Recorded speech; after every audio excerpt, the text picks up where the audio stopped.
Bună ziua frumos și miraci, bine ați venit dragii mei, astăzi facem etalarea pentru luna septembrie, pentru toți cei care aveți soare, luna, ascendent sau Venus în rac. Această etalare este una generală, țineți cont, da? Nu vom vorbi despre iubire sau despre bani sau despre altceva, asta vom vorbi în alte etalări. Aici doar vom face o introspecție generală a lunii septembrie, ok?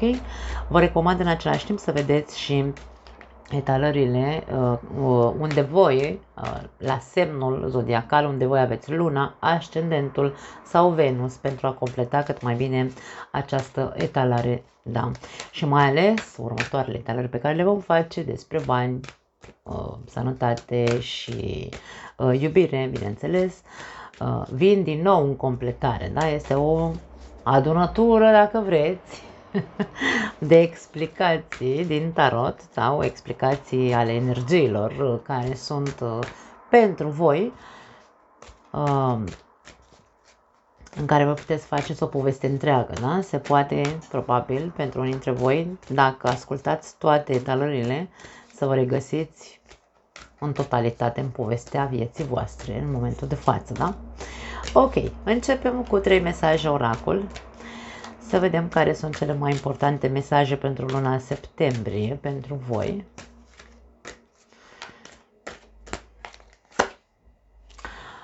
Provocare pentru tine. Ce provocări mai e? La ce provocări vei mai fi tu pus în această lună septembrie? Pace, avem următorul mesaj. Provocarea este să ajungi cumva la liniște, îmi vine să spun în principiu, și aici avem un da pentru tine. Interesante mesaje. Avem creativitate la capătul cărților. Dragii mei, eu am impresia că aici, luna septembrie, pentru voi, e ca și cum vă spune un mare da și vă zice așa: racule, indiferent de ce s-a întâmplat în viața ta în ultima perioadă, indiferent prin câte provocări ai trecut, indiferent cât de haotic a fost, poate, nu știu, mintea ta, poate a fost haotică sau ai fost din provocare în provocare în ultimii ani, de exemplu.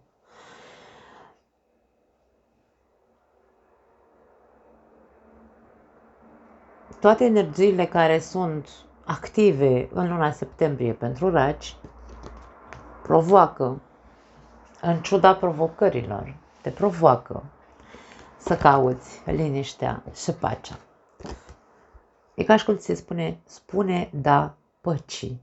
Fă pace cu toate circumstanțele astea care au produs haos în viața ta. Caută pacea.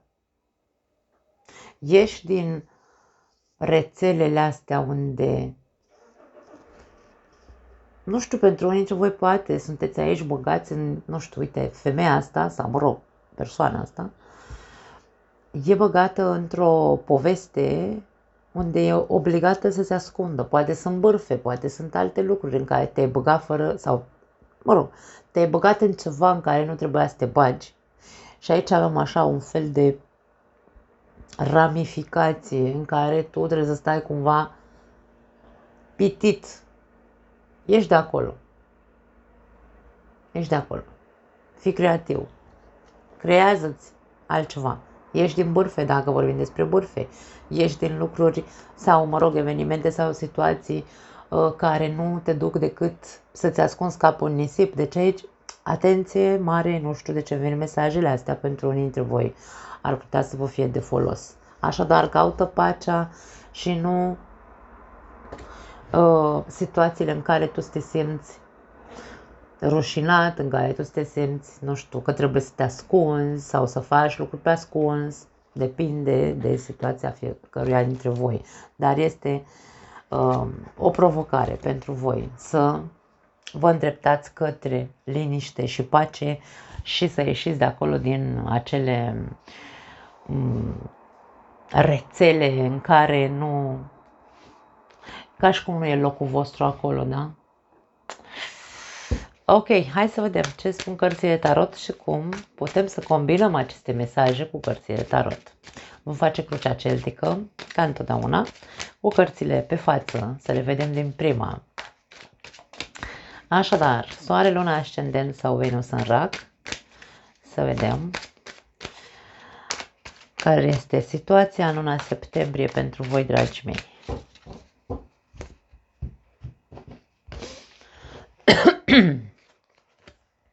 Doi de bâte, planuri. Situația e că în luna septembrie e momentul să începi să faci planuri pentru viitor.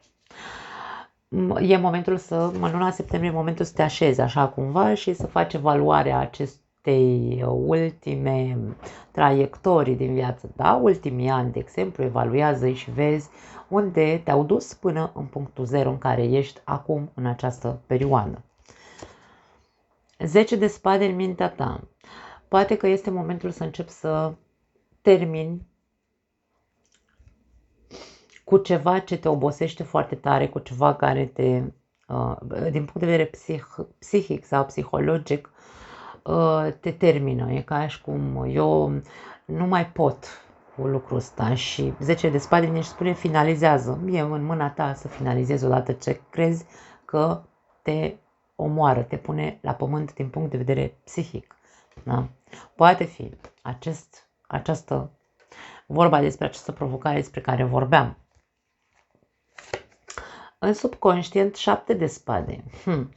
Atenție la subconștient, pentru că nici măcar nu-ți dai seama că tu ești propriul tău dușman. Tu ești cel care te păcălești singur, te duci pe căi greșite, probabil, din punct de vedere a psihologiei profunde, dacă vrei, sau din punct de vedere a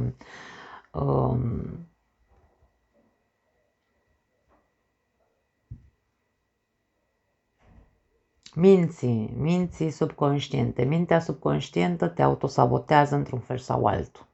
Vom vedea ce vor să spună explicațiile. În trecut, regina de spade. Poate că în trecut ai fost mai coerent mental, erai foarte corect, erai foarte, hai să numim așa, disciplinat, erai foarte tranșant, erai destul de rece, critic, poate și cu tine și cu cei din jur sau cu situațiile, aveai mai mult curaj în trecut, îmi vine să zic. Erai altfel. Sau vom vedea dacă e vorba despre o altă persoană. În viitor, 5 de cupe. Acum, vom vedea tot contextul, da? În care, când vom cere explicații. Dar din ce văd până acum, dacă în luna septembrie Racul este provocat să facă evaluarea ultimei perioade din viața lui și să înceapă să facă planuri pentru viitor, planurile pe care trebuie să începi să le faci au legătură cu terminarea unui proces care te omoară, unei situații care practic te omoară, fără să te mai autosabotezi, încercând să faci uz de mintea conștientă pe care în trecut o foloseai și corectitudinea și dreptatea și corectitudinea față de tine, da? Ca să n-ajungi din nou să fii autosabotat de mintea ta subconștientă și în următoarea perioadă, peste 3 luni de zile, să te vezi în aceeași senzație de, ia uite tu, ce să vezi, de suferință, da? Atenție, pentru că e foarte, hai să numim așa, coerentă etalarea deja, da? Și ultima carte, concluzia, este Nebunul. Nebunul este un potențial imens în care tu poți, această concluzie ne poate spune că poți ajunge oriunde, poți face orice ai, potențial atâta timp cât planurile pe care le faci sunt unele dintr-o poziție de coerență și nu dintr-o poziție de victimă sau de egoism sau de autosabotaj, da? Ca să transcenzi această durere, tristețe, fără să pleci singur de nebun în lume, fără noimă, pentru că nebunul nu-și asumă responsabilitatea pentru actele sale. Și aici nu e vorba de a nu-ți asuma, aici din contră e vorba despre mi-asum absolut tot, pentru că mintea mea conștientă trebuie să fie activă, să fac planuri, pentru că știu de unde vin și ar fi foarte bine să știu unde vreau să ajung, pentru că cu nebunul pot ajunge oriunde, pot ajunge un fliu-fliu în lume, fără noimă, sau pot ajunge, pentru că am un mare potențial, pot ajunge foarte departe. Depinde ce fac cu energiile astea, pentru că energia care o am aici este de alegeri. Racul este provocat în luna septembrie, da, este la o răscruce de drumuri. Luna septembrie este răscrucea de drumuri pentru zodia Rac, între a vedea ce face pe mai departe cu toată situația care provoacă suferință și cu ceea ce avem în subconștient. E foarte interesant, 7 de spade pe subconștient. Hai să începem să clarificăm, să vedem de fapt care e povestioara. Hai să vedem ce cu 2 ăsta de bâte aici, cu planurile pe care tu trebuie să le faci, nu înainte de a vedea, de a face acea retrospectivă, dacă vrei, a trecutului până în momentul de față, da? Hai să vedem. Paj de spade, interesant. Și 5 de monede. Acum situația este, hai să spunem așa, am 2 situații deja formate aici. Aceste planuri sau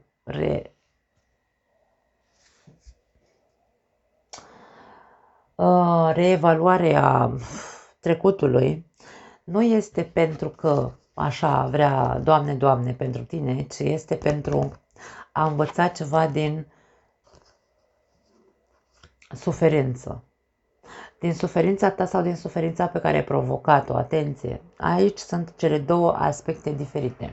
Pentru unii dintre voi, poate dacă ați intrat aici sau v-ați lăsat atrași într-o situație în care a trebuit să vă ascundeți capul în nisip ca struțul și provocarea este să ieși de acolo, din mrejele alea de toate și să cauți pacea, da? Și liniștea, indiferent că vorbim despre faptul că tu singur te-ai băgat în așa ceva sau te-au băgat alții, aici e vorba despre suferința asta, singurătatea asta, abandonul ăsta, este, învață din el dacă tu l-ai simțit, dacă tu ai fost abandonat sau, nu știu, toată lumea așa la mâna după tine, tu ai ceva de învățat de acolo, nu poți să treci prin viață pe degeaba. Da? Indiferent că vorbim de faptul că, nu știu, te-a părăsit cel mai bun prieten, te-a părăsit partenerul, te-a părăsit toată familia, nu mai dă 2 bani pe tine. Fă introspecția. De unde, când a început situația, în ce ai fost băgat sau în ce te-ai lăsat sau în ce te-ai băgat tu, și vezi, acolo ai o lecție de învățat. Nu e pe degeaba această retrospectivă pe care trebuie să o faci ca să poți să faci alte planuri. E cu suferință la voi, dragii mei, dar este cu o suferință din care trebuie să învățați ceva. Dacă tu ai fost cel care a abandonat, dacă tu ai fost cel care ai rănit pe cineva, încearcă și vezi. Vezi ce ai provocat tu aici, că provocarea poate este pentru tine, dar este provocat de tine, da. În ce te-ai băgat? Ce ai accesat? Da. Hai să vedem. În mintea ta avem 10 de spade. Să vedem ce cu 10 de spade. 10 este un final întotdeauna. E momentul să se termine odată cu suferința. Foarte multe cărți. Nu vrem atâtea, nu. Au căzut vreo 6, cred că. Ok, avem una. Împăratul. Trebuie să moară ego-ul aici, aș spune. Și 8 de spade. Acum, ego-ul, tirania, dragii mei, atenție, cei care vă regăsiți în această categorie a doua pe care am spus-o, că voi ați făcut rău sau voi ați părăsit pe cineva sau, mă rog, na. Voi ați fost cei egoiști aici. E momentul să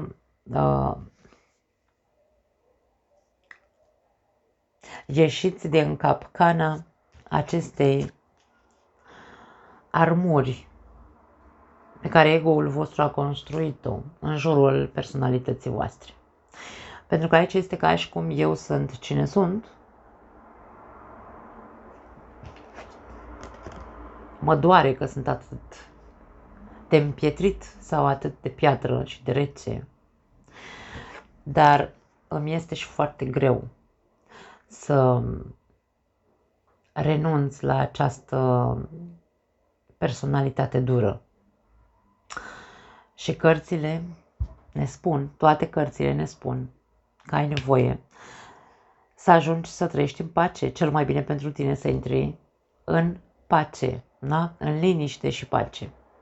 Să ieși din toate mrejele alea în care te-ai băgat. Nu vă ajută energia împăratului în contextul ăsta.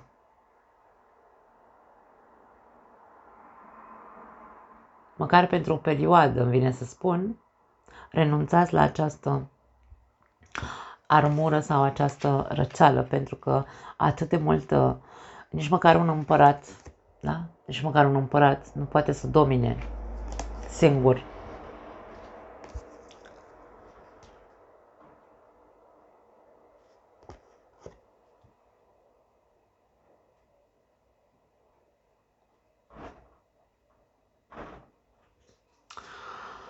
Să domine mintea care să îl facă să înțeleagă că nu-și face niciun bine, nici măcar lui, pentru că aici avem o suferință. Poate suferința e a ta pentru că tu ești conștient că îți faci rău singur.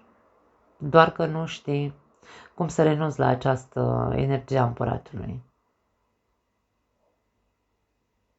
Pur și simplu, eu aș spune, căutând liniștea și pacea și nu războiul. Împăratul este un suveran, un cuceritor prin excelență. Lui îi place să cucerească teritorii. Așadar, dacă te regăsești în acest mesaj, în această categorie, încearcă să renunți la energia răcelii, rigidității. Pentru prima categorie în care aici poate nu voi ați produs suferință, ci voi ați fost cei care ați suferit, la voi este exact invers. Ca tu să poți să ieși din ceea ce te omoară psihic, întâi trebuie să detectezi. Întâi trebuie să observi, cum am zis aici, da? Faci acea introspecție, cum ai ajuns până în momentul de față și cu împăratul înseamnă disciplină. Dacă eu îmi disciplinez mintea care mă duce tot timpul în același punct, în aceeași buclă de aoleu, sunt o victimă sau, nu știu, toată lumea mă face să sufăr, toți și-au luat mâna de pe mine, cum am zis mai devreme, da? Cine are puterea asupra credințelor tale, dacă vrei? Pentru că aici e mintea ta conștientă. Da? Cine are puterea să te omoare psihic? Mai mult decât tu însuți. Și de aia ai nevoie de energia împăratului care a venit aici la mijloc, între aceste două cărți, ca să spună că tu ești singurul stăpân al minții tale. Depinde unde o lași tu să te ducă.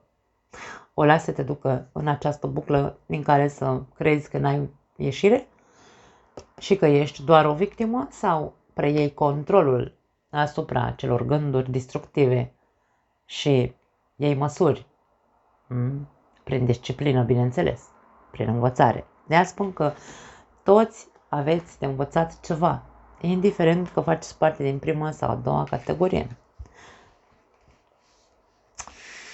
Mai departe, hai să vedem acest intrigant 7 de spade, foarte interesant, ce cu el pe mintea ta subconștientă. Ia uite, se repetă, îndrăgostiții. Și mai vreau o carte și 8-ul de monede. În ce te păcălești tu, dacă este un autosabotaj, atenție, dacă este un autosabotaj al minții tale subconștiente, tu te păcălești cu faptul că ca să alegi bine, pentru că ai de făcut o alegere de mult timp, nu-i de acum, e de mult. Tu de mult privești în urmă în zare așa și zici, aoleu, dacă aș fi ales acum 5 luni eram mai bine, nu mai sufeream atâta, da? Nu mai simțeam atât de gol în momentul de față, dar nu, totul are un motiv, să înveți ceva. Așadar, dacă tu ești cel care te autosabotează, mintea ta subconștientă te autosabotează, este pentru că tu crezi că trebuie să faci mari eforturi să iei o decizie corectă pentru tine, da? Să fie o decizie care să fie pe placul tău, egoist, din punct de vedere al egoismului. Mie trebuie să-mi fie bine și eu trebuie să muncesc aici ca să-mi fie bine, da? În decizia pe care o voi lua. E ca și cum am nevoie de să-mi văd un interes. Da. Dar este doar un autosabotaj. Pentru că 7 de spade întotdeauna poartă o mască. Masca celui care arată ca și cum încearcă să facă eforturi, să arate că este îndrăgostit, dacă vrei. Dar nu e așa, e doar un interes. Are un interes să arate ceva, acest ceva. Pentru alții dintre voi, dacă aici nu vorbim despre un autosabotaj, în mintea ta subconștientă, pe lângă faptul că, hai să rămânem în contextul ăsta, pentru faptul că te trage în jos mintea ta subconștientă și te duce în acel autosabotaj și te duce în a păstra niște măști, aparențe și așa mai departe, cum că tu iubești și că încerci să faci eforturi, mai este o variantă în care te păcălești singur, după cum am zis, că poate situația asta așa, pe care tu crezi că poți să o controlezi, situația asta pe care tu crezi că poți să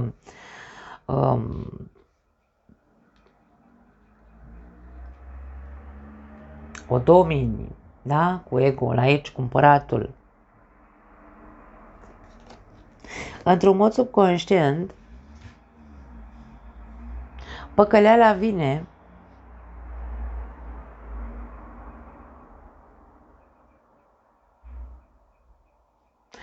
atunci când tu te obligi să demonstrezi mai mult decât ar trebui demonstrat. Adică, nu știu, hai să dăm un exemplu.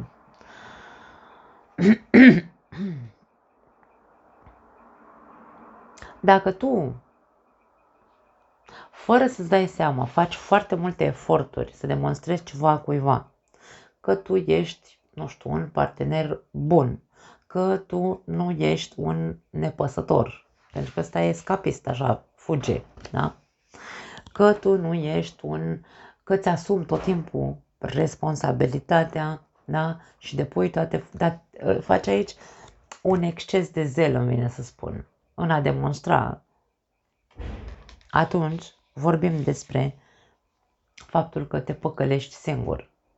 Și vorbim de faptul că încerci doar să lași niște aparențe și nici de cum nu e ceva real. Pentru că aici avem foarte multă conotație de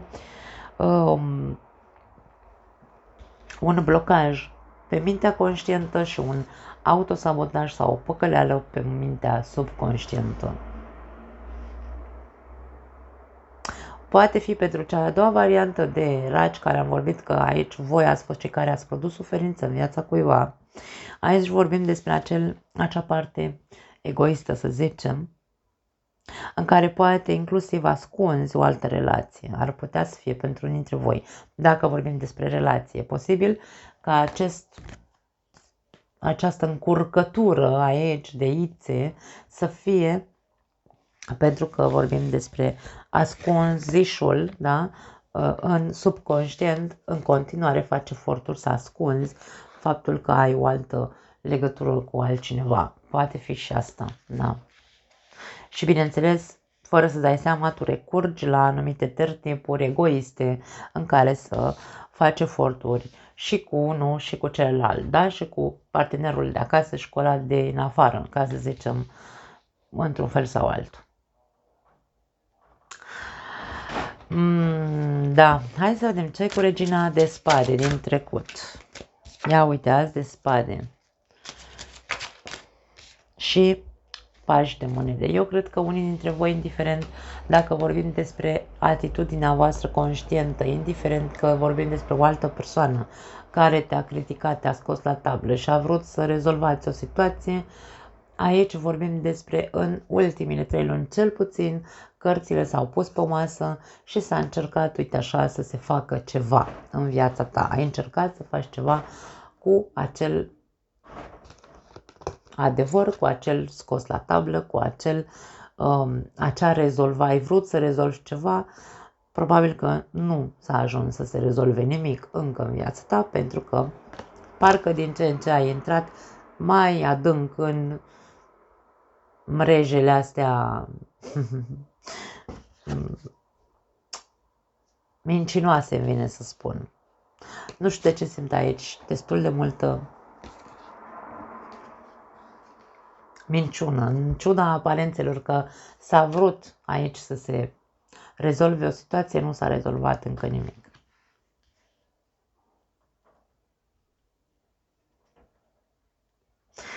Hai să vedem ce cu 5-ul ăsta de cupe în viitor, în următoarele 3 luni de zile. Forța și 6 de bâte, foarte mult ego în această etalare. Atenție, cei care vă regăsiți într-un ego foarte inflamat, dragii mei, aici avem suferința pe care tu o vei provoca sau care tu o vei simți, este doar pentru că ego-ul tău sau egoismul din tine, dacă vrei, sau egoismul celorlalți aduc această stare în viața ta sau tu aduci această suferință pentru că tu nu te controlezi, tu nu vrei să îți domini impulsurile, tu vrei să fii strălucitor, tu vrei să fii centru atenției, vrei să-ți demonstrezi ție. Din egoism vrei să ai satisfacții pe toate planurile, vrei să fii aici tu cel care controlează, cel care domină, cel care cere, cel care vrea să fie în centru atenției și nimeni altcineva. Și atunci ce provoci este foarte mare suferință. Dacă vorbim despre alte persoane din exterior pe care tu aici, da, dacă nu ești din categoria asta a împăratului și nu ești tu cel egoist și rece și dominant, da, și este altcineva cu tine, dacă tu în următoarele 3 luni de zile simți că persoanele din exteriorul tău încearcă să te domine, să te minimizeze, atenție, pentru că aici avem maximizare și aici avem un control sau o dominare a altor persoane asupra ta, asupra ego-ului tău, să te minimizeze și să te umilească. Dacă te simți umilit, trebuie să începi tu să preiei frâiele și să spui stop până aici. Dacă eu, în loc să intru aici în mai multă mizerie și în mai multă bârfă și în mai multă nu știu ce, eu zic da, aleg aici pacea și mă dezic de voi cei care încercați să mă călcați în picioare, de voi cei care încercați să mă dominați, de voi cei care încercați să spuneți că eu nu sunt nimeni în fața mea, în viața mea. Și aici preiei tu controlul și cu capul sus ieși din acele relații sau evenimente care te duc în acele încurcături, pentru că aici este proba, este că sunt sau vei fi tu tras în niște încurcături sau tu vei provoca niște încurcături, depinde de categoria despre care vorbeam, da? Așadar, Cam asta e povestea pe următoarele 3 luni. Hai să vedem ce se întâmplă, pentru că tu ai de făcut alegeri în luna septembrie. Alegeri unde ai învățat niște lecții. Vreau să rămână foarte clar. Luna septembrie este o provocare pentru a începe să știi, să alegi ce vrei și cum vrei să trăiești de acum înainte, în pace și liniște. Da? Hai să vedem care-i treaba cu nebunul. Concluzia acestei talări este eliberarea, dacă vrem, într-un cuvânt, da? 2 de cupe și regina de monede a sărit. Dacă e vorba despre o relație de cuplu, o relație de 3, putem să vorbim aici. Acum, dragii mei, depinde fiecare ce vrea să trăiască. Dacă tu, cum am zis de la început, nu mai reiau ca să nu mai insist pe aceeași temă, în ce categorie te încadrezi tu? Dacă de la început te pui și faci cea retrospectivă din trecut și până în prezent și vezi că tu ai ceva de învățat din situația cu care te confrunți, este vorba aici, această concluzie, toată această concluzie ne duce la, pentru unii dintre voi, eliberarea de năravul de a fi cel care încearcă să dreagă busuiocul întotdeauna și face orice pentru celălalt sau pentru ceilalți. Aici putem să vorbim și despre relații de prietenie, de ce-o fi, nu contează. Dacă tu ești cel împăciuitor întotdeauna, nebunul vine și spune de ce. Pentru ce ți-asumi tu, da? Ceea ce nu e al tău, adică nebunul nu are bagaj. Fiecare dintre noi trebuie să ne asumăm că suntem într-o relație de iubire, de prietenie și așa mai departe, să ne asumăm reciprocitatea. Tu nu poți să fii cel care monopolizează, să zicem așa, nu știu, toată relația și ești singurul care dai, pentru că o să te saturi la un moment dat și o să-ți iei lumea în cap și o să zici gata, eu plec de aici că n-am nimic, eu nu primesc nimic în schimb. Aici vorbim despre o reciprocitate, este vorba de a evalua dacă tu, comportamentul tău față de ceilalți este cel corect sau dacă este cel care este în reciprocitate. Tu primești într-adevăr ceea ce oferi sau invers. Te responsabilizezi de a oferi dacă ești în cealaltă categorie de egoist. Aici e vorba despre a începe într-adevăr de la zero, ca și cum ștergem cu buretele, dar de acum încolo ne compromitem împreună să construim. Pentru că aici e regina de monede care construiește. Da? Ne asumăm, nu mai fugim, nu mai dăm bir cu fugiții, nu mai purtăm măști, nu ne mai păcălim, nu ne mai... Aici e ori eliberare, de-aia vorbim despre o lună a alegerilor, ori eliberare, ștergem cu buretele și o luăm de la zero, ori eliberare de fiecare pe drumul lui, depinzând dacă vrem să trăim în pace sau vrem să trăim în continuare în situații îmbărligătoare în care trebuie să ne ascundem cumva. Depinde ce vrei tu să trăiești. Pace sau blocaj. Termin cu prostiile sau rămâi în prostii. Tu ești stăpânul. Nu poți să te calci ceva. Foarte tare etalarea voastră, da.